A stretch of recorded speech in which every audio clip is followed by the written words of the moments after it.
Thank you so much for joining us, and also helping us today is your pal, Steve. Glad you guys could both come here today. Thank you. Well, thanks for having us. It's a pleasure to be here and an honor, actually. One of the things I'm kind of curious about is how your passion for music developed. Did you have a lot of music in your home growing up? Yes, I did. My dad, when he was a teenager, he used to sing on radio, live on radio, back in Hopewell, Virginia. Hmm. And I got into music at an early age. I had my first guitar when I was 12 years old. How did you get it? They got it for me for Christmas, and things just kind of snowballed from there. That's really awesome. Where did you grow up? Richmond, Virginia. Okay.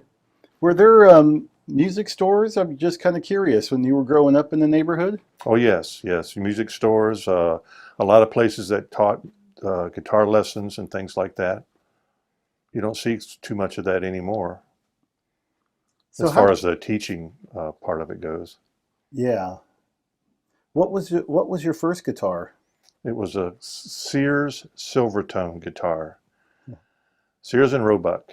The guitar actually came in the case, and the case had the amplifier built in the case.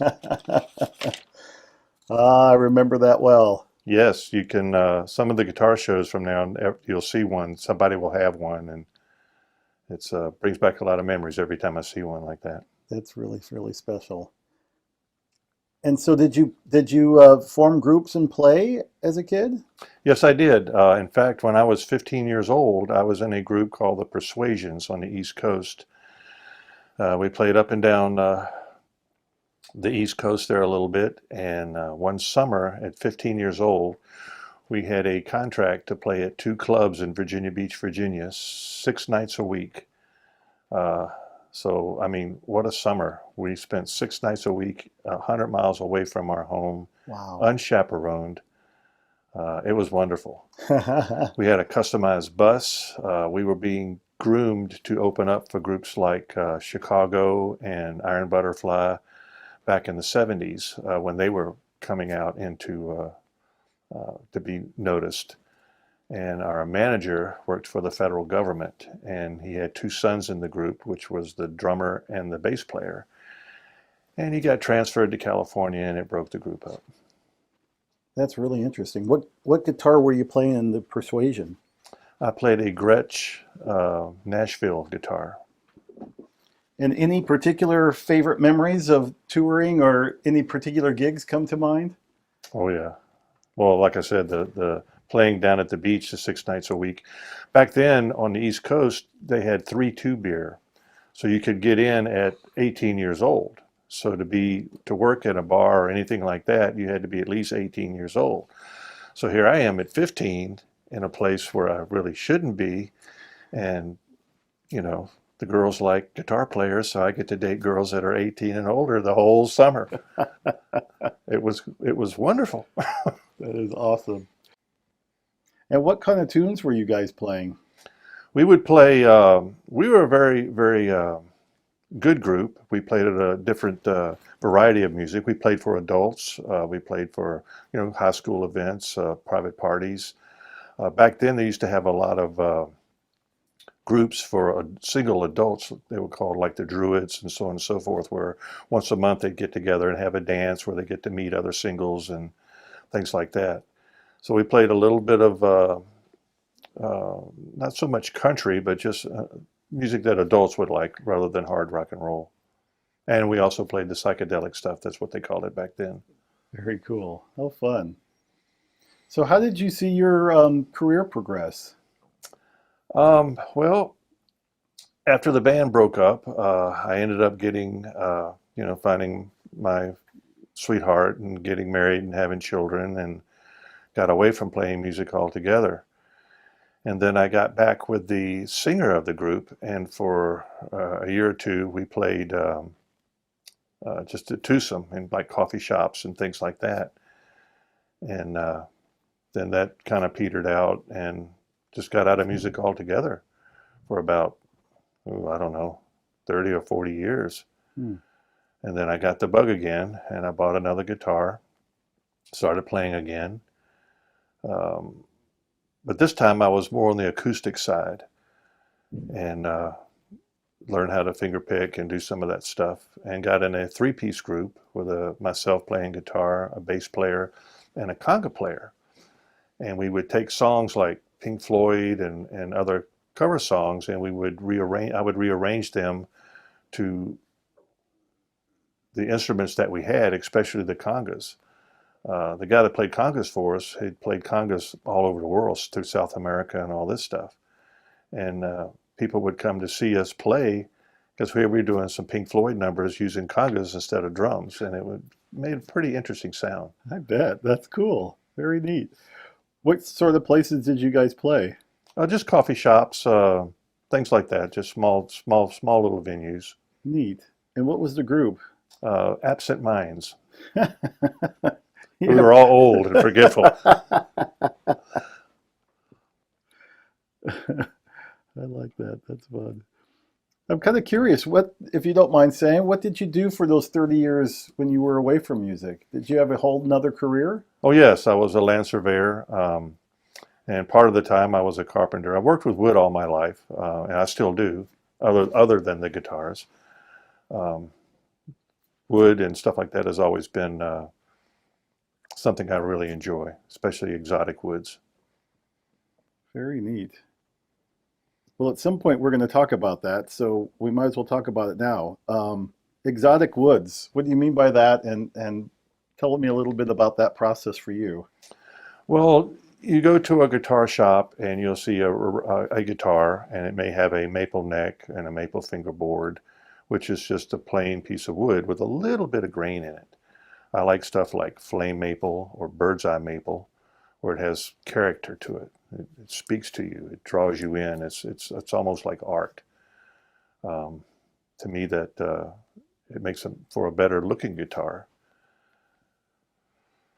That's really neat.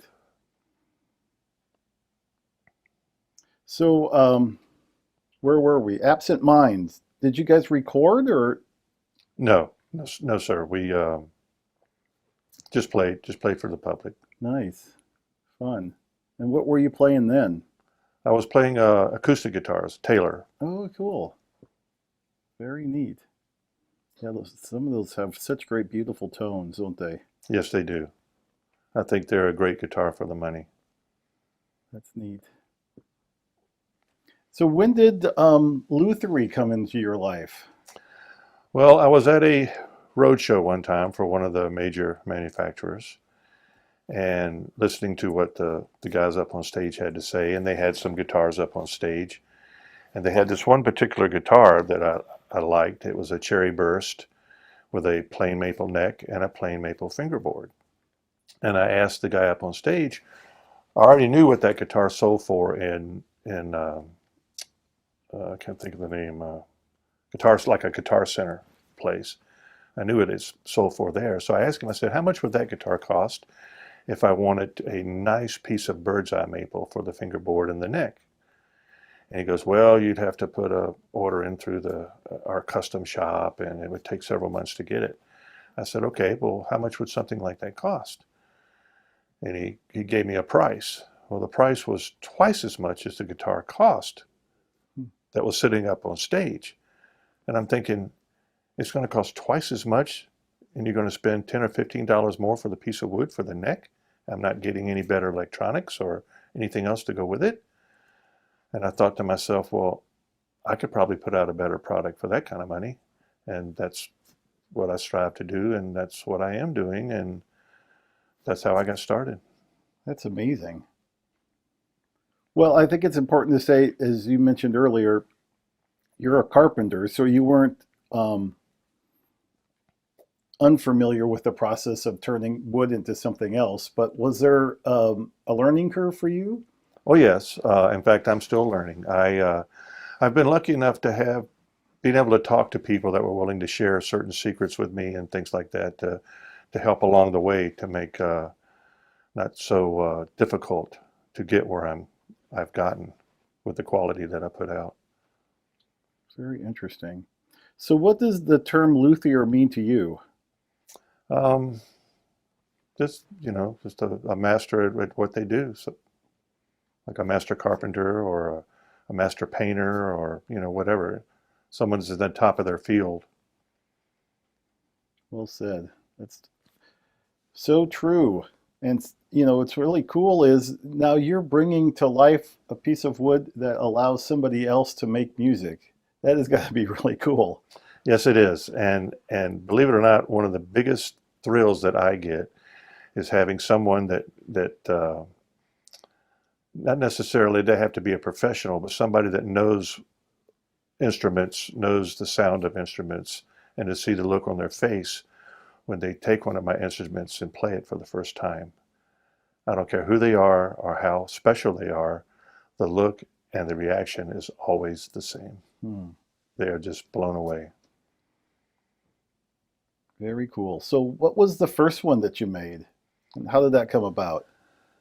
Well, I made it. I picked out a body wood that I wanted to use and a neck, which was a nice piece of bird's eye maple neck and a bird's eye fingerboard, and put it together. I was talking to several people in the business before I got started, and because I don't do the finish work myself, and I know that that's very important. You have a master painting, or and if it's not framed properly, that it takes away from the painting. So I knew everything had to be perfect. So I was introduced to a fellow who's one of the top guys in the industry, and we talked, and he liked what I was going to try to do because nobody really does that anymore, or at that time they weren't doing it. And he agreed to take my projects on if I didn't mind waiting for him because he's very, very busy. And so that's how I got started. The finish is it's very important, very important. Now, I've heard from other luthiers that it's sometimes difficult to let go of the first one. Was it hard for you to sell it? Well, to be honest with you, it's hard for me to sell any of them. They're all like children to me. But I knew going into this that this is what I had to do. I just finished one and sold to one of what I call my RH Custom Guitar family members. Um, is probably one of my favorites of all time.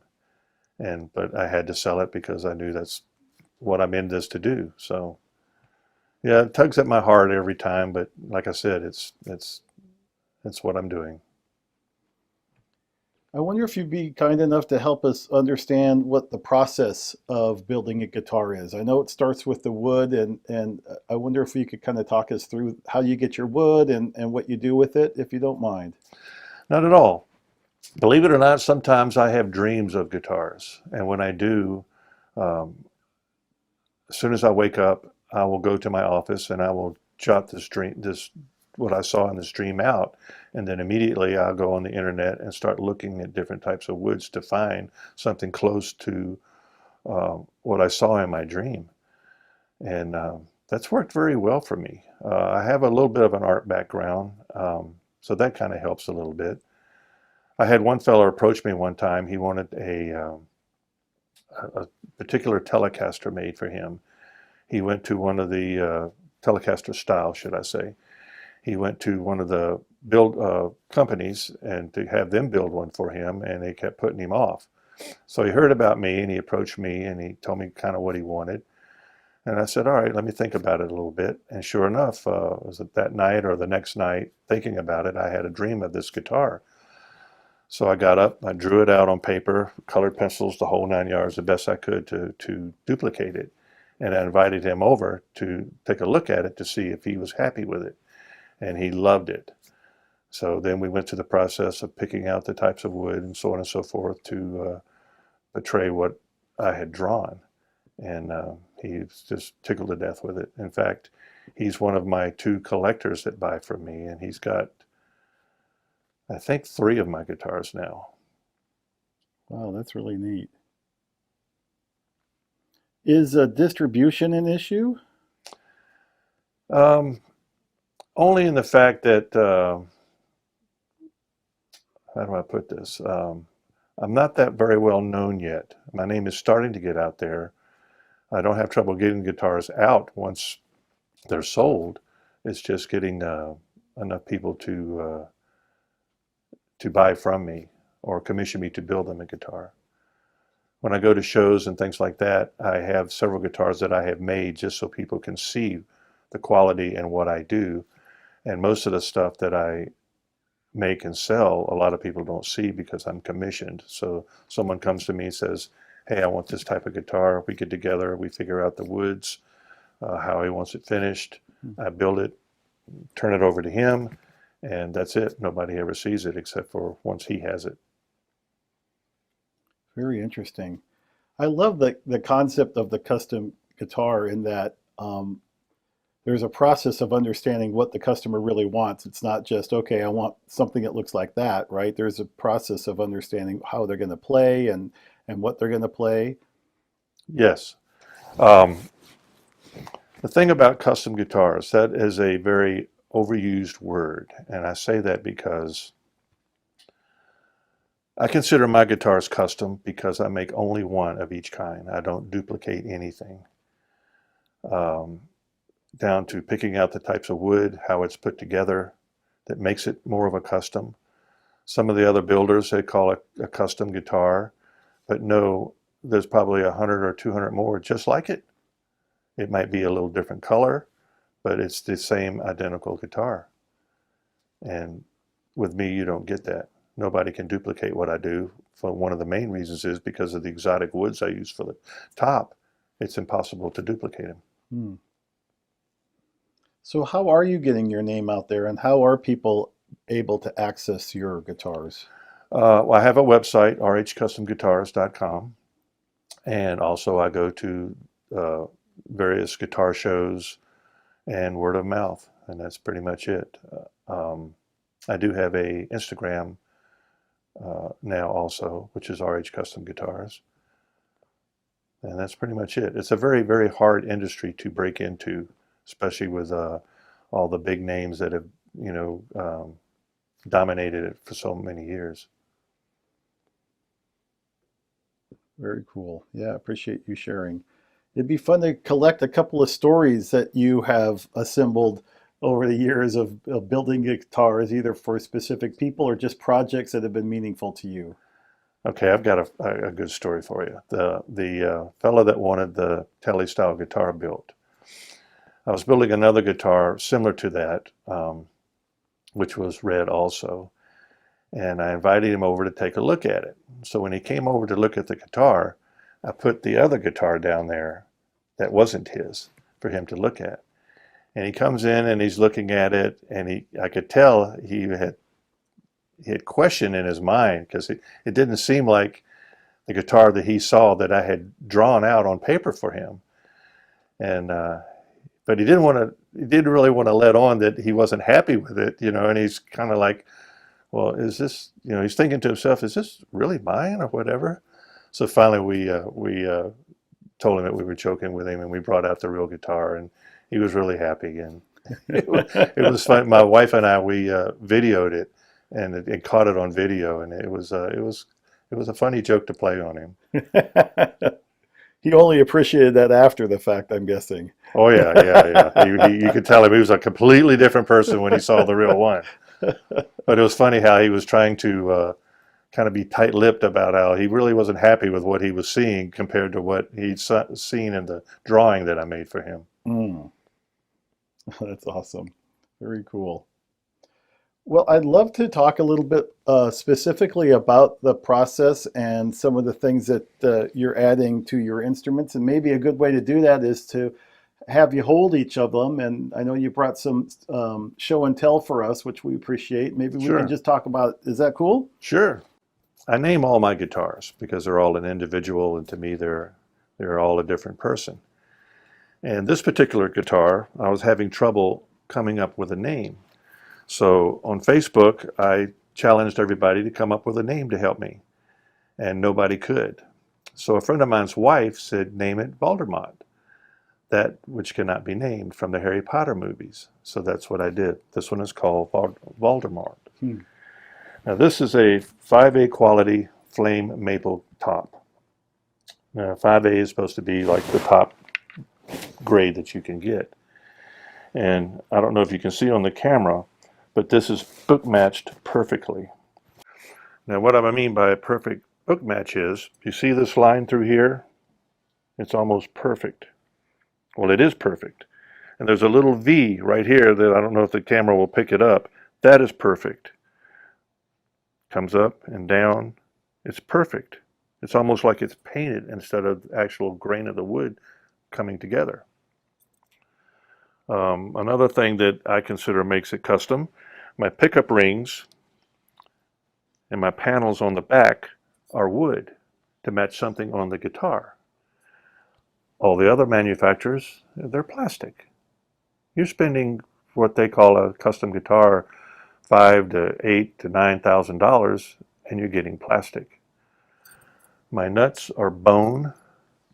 Some of them use bone, some of them use a type of a synthetic material. And once again, I don't duplicate anything.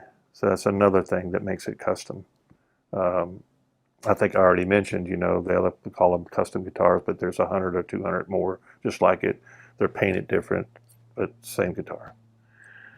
And depending on if it's a commissioned guitar, I change the neck sizes for whatever they want. I use a 12-degree radius on all my guitars because that's a very comfortable fretboard radius. And basically that's it. The body is alder. That's a good sound wood. I use really good sound woods, and that allows me to use some really nice top woods that may not be sound efficient, but with the body being a good sound wood, it works really well. And I try to use body woods that give off a really good sustain. That's very good. That's very important.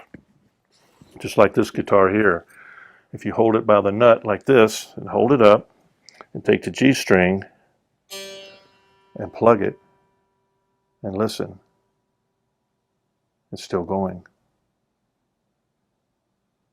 It's still going.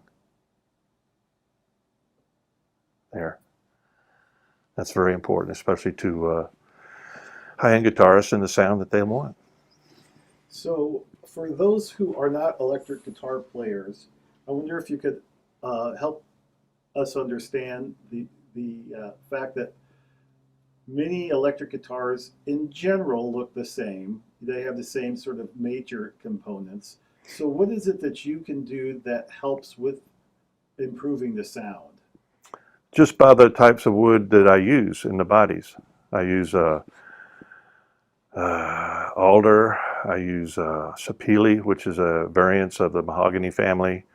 Mahogany is a really good sound wood, but it's a very heavy wood, like the old Gibson Les Pauls. A lot of people nowadays, they want comfort instead of, they'll sacrifice sound for more comfort. But with the sapele, you can get the mahogany sound, and it's not quite as heavy. I use sassafras. Sassafras is a really good sound wood. In fact, I think in the old days, back in the 50s, Fender used to use sassafras, and they got away from it for some reason. I don't know why. But that's all in part of, it helps with the sound and sustain. Well, it's an awfully beautiful guitar. Oh, thank you. Tell me, does the hardware change from different guitars that you build, or are they basically the same? I use the same thing all the time, unless it's a someone wants me to build one for them in particular, and they request something that they want. But I use the same pickups, the same hardware, because it's proven to do really well for me. And what pickups have you decided on? I use Rocket pickups. They're hand wound. At the time I started getting them from him, they were hand wound by one guy in his garage in Washington State. And a couple of years ago, they were the talk of the NAMM show.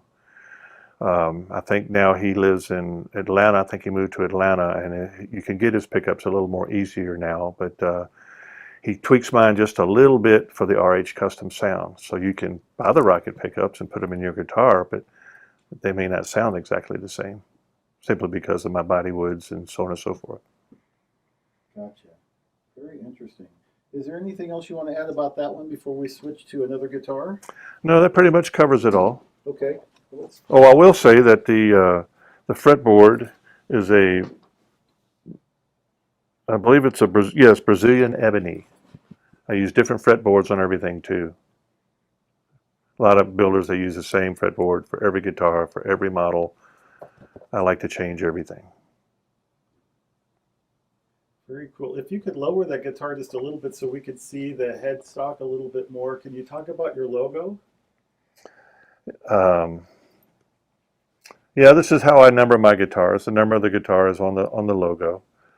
Um, I came up with this design shape so it would fit into this part of the neck, and it's I started out making them out of stainless steel, but that got to be too much of a problem. So now they're made out of I can't remember what the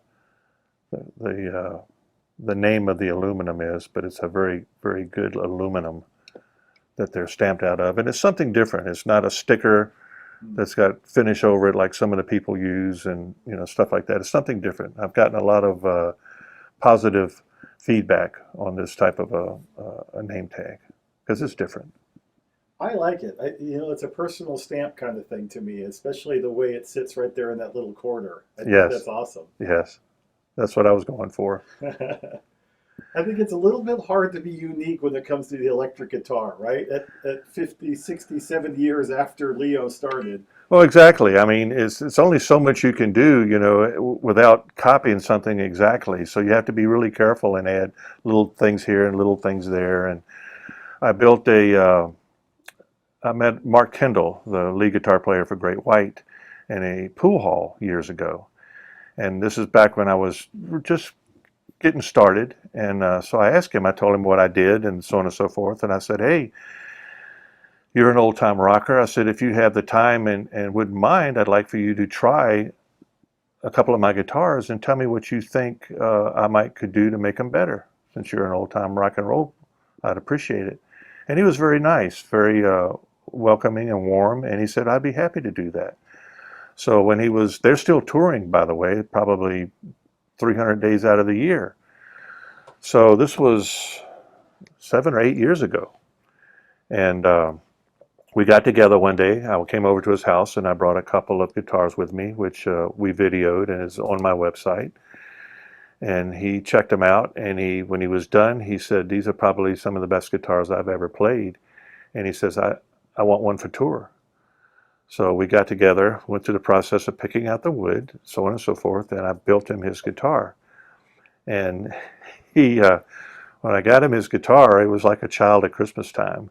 I presented it to him at a studio. They were getting ready to go out to do a show, and he sat down and was playing it. And the rest of the band kept trying to get his attention, and they couldn't get his attention. And it was like 2 or 3 days later, he was still noticing things on the guitar that I hadn't told him that I was going to do, that he was really happy with. So that's the kind of reaction I like to get. No doubt. That's awesome. Good story. Here, let's switch the guitar. Which one would you like to talk about next? This one here is called the Beast. The top is a walnut. And once again, look at the book match on this. You can't even see a line here. It looks like just a straight piece of wood. It matches, the book match matches perfectly. Now I looked for a long time at walnut because walnut is beautiful wood. It's, you see it in a lot of high-end gun stocks, but I never could find a piece that I thought would look good on a guitar till I found this piece, and I found it in Texas. Now this one, if you notice on the plate here, the artwork, a lot of the other manufacturers, you just get a plain piece of steel. The artwork on this matches the artwork on the neck plate. Once again, something that makes it just a little more custom. The neck is a roasted bird's eye maple. Now what I mean by that is the wood is actually put in a kiln and cooked, basically, I guess you'd call it. It makes it a little more stable and just brings out the grain really, really nice. And this one also has an ebony, Brazilian ebony fingerboard. Once again, the wood pickup rings to match something, wood on the guitar. And I always, regardless of what kind of color the dots are or blocks on the guitar, the tops of my knobs always match. Now this one is what I call part of my hybrid line. And what I mean by that is, years ago, before I got into building guitars, I had a particular brand guitar that I had bought from, say, a private guitar shop. And I decided to tear it apart. And when I did, I took all the gold and silver stuff off. Well, at that time, it was just all gold. You get a guitar, the hardware is gold or it's silver. And I thought to myself, well, I wonder what it would look like if I mixed it up. So that's what I did. I don't know if you can see here, you've got gold saddles with the silver base. The pickup's got the chrome with the gold screws in it. Tuning keys are gold and silver mixed. The front is gold and silver mixed. And when I put this guitar together, I took it back to the guitar shop that I bought it from, and at the time they were the top seller for this particular brand of guitar. And it's funny how they took pictures of it and they were drooling over it, how good it looked. And I think it was 3 or 4 months later that brand of guitar came out with their own line of this, doing the same thing. No kidding. Yeah, they got the idea from me. Does that hurt? Pardon me? Does that hurt? Or? No, actually, it made me feel good. That told me right then, well, I do have what it takes to create and design guitars. It'd been nice if I'd have got a little bit of recognition out of it, but you know, it's still a compliment, you know, and the same.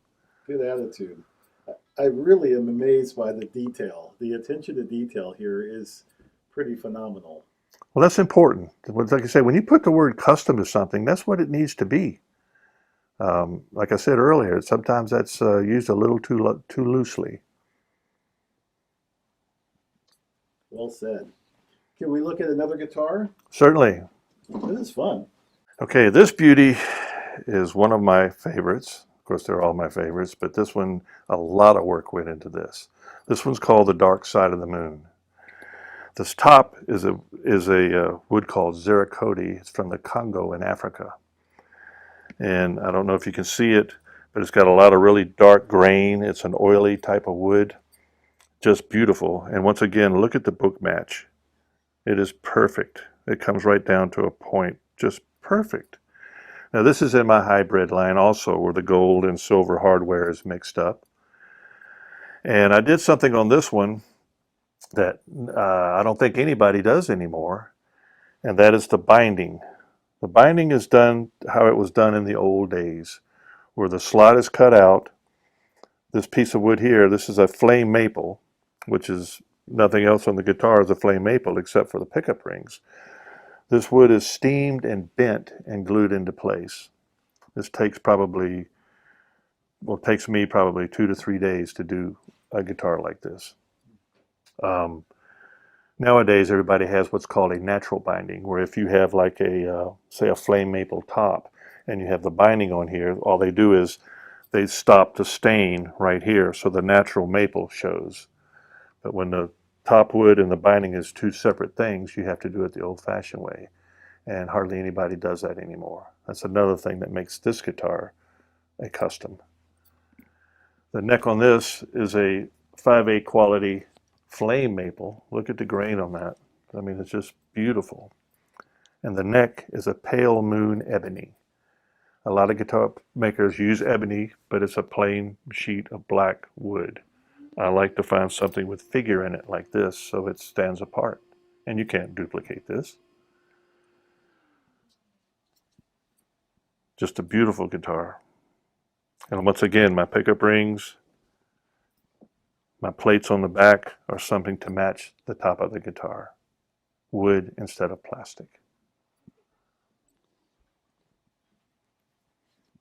The Dark Side of the Moon. Awesome. Very, very cool.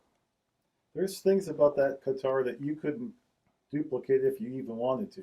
That's right. Like I said, especially the fretboard. You can't find another piece of wood like that. It's impossible.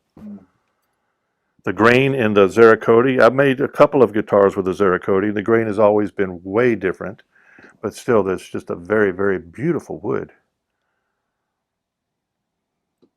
Oh, and also on all my guitars, I have them set up to where you can split them. These are humbuckers, and if you pull this knob, now it's a single coil. You pull this knob, now that's a single coil. So you can have humbucker, humbucker, single coil, or humbucker, single coil. So there's a lot of variations you can get out of my guitars before you ever go to your pedals or your amplifier. And that's turned out to be something that's very good and helpful for guitar players. Some of the people, makers, they have where you can pull and they split both of them at the same time, but I'm not aware of anybody that does them separately. So there's so many different variations you can get before you go. That's one of the things that Mark Kendall of Great White liked about my guitars. There's so many different things that he can do before he goes to his pedals and or his amplifier for different sounds. That makes these guitars so I can't think of the word, useful for different types of music. There's a guy by the name of Jamie Dupree who's YouTube fame. He's from Canada. He's his big love now is the harp guitar, but he uses my guitars for the breaks in the songs that he does, and he demonstrates my guitar on how you can play jazz, country, rock and roll on these guitars without ever going to your pedals. Okay, this next guitar, I teamed up with a guy and did 3 guitars with him. This fellow's name is George Amiche. He's known all over the world for his carving ability. I did 3 guitars with him, and the tops are hand carved. I built the guitars, but he did the carvings on the top. Another company found him years ago. He was making jewelry boxes and humidors, and they brought him in for a project to see how it would work. They liked what he did. They brought him in, gave him his own little cubicle, presented him with these high dollar carving tools, and he was embarrassed for anybody to watch him work simply because he did all his carvings with an X-Acto knife. So he worked for this company for a number of years, and they came to some kind of a little disagreement, and he left. And I ran into him through a mutual friend. And when he found out what I did, he wanted to see what I was doing. And after I showed him some of my guitars, he was impressed by them, and he wanted to know if we could do a few guitars together. And I said, well, I don't know, no, I'm just kidding. Of course I did. I mean, this guy's phenomenal. So we did 3 of them, and the third one that we did is this one, and it's called the King's Garden.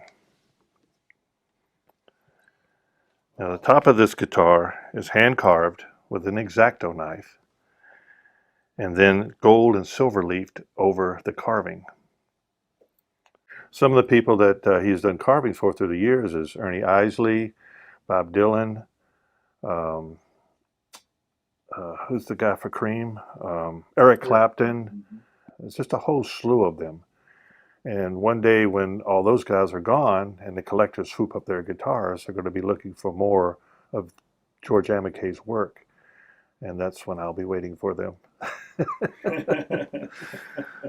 But this one's very nice. It's called the King's Garden.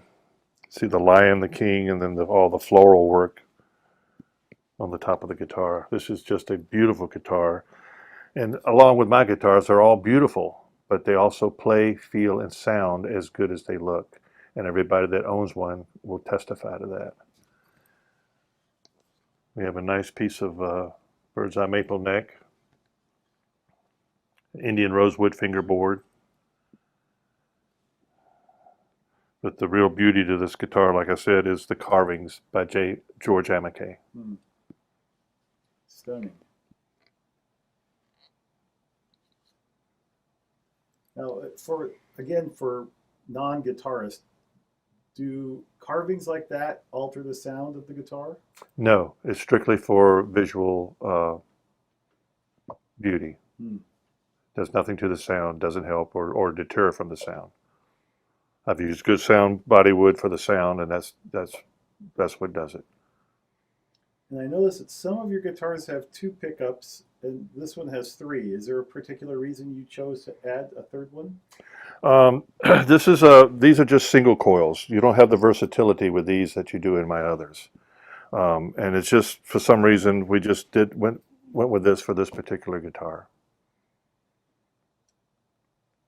The slogan for my guitars are playable pieces of art. The capacitors and everything that I use are high end, top quality. Like I said, everything that I possibly can do to make it a custom guitar. Well said. Very, very cool.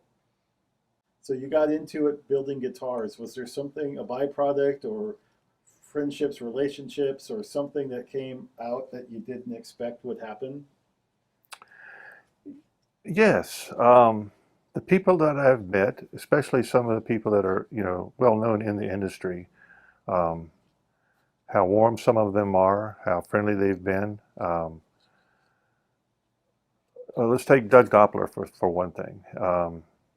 He's very well known in the industry. He has a teaching school. He shares with Joe Satriani. He has one of my guitars. He he gives me ideas from time to time.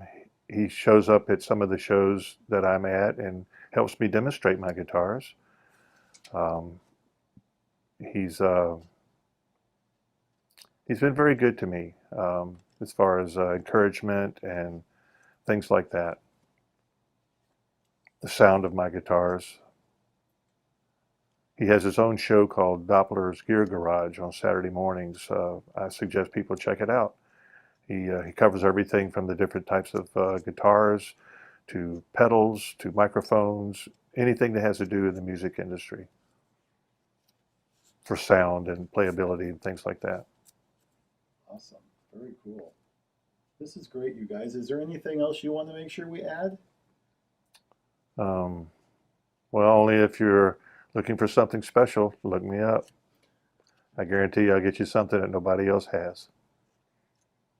Well said. This has been a treat, you guys. Thanks so much. Thank you.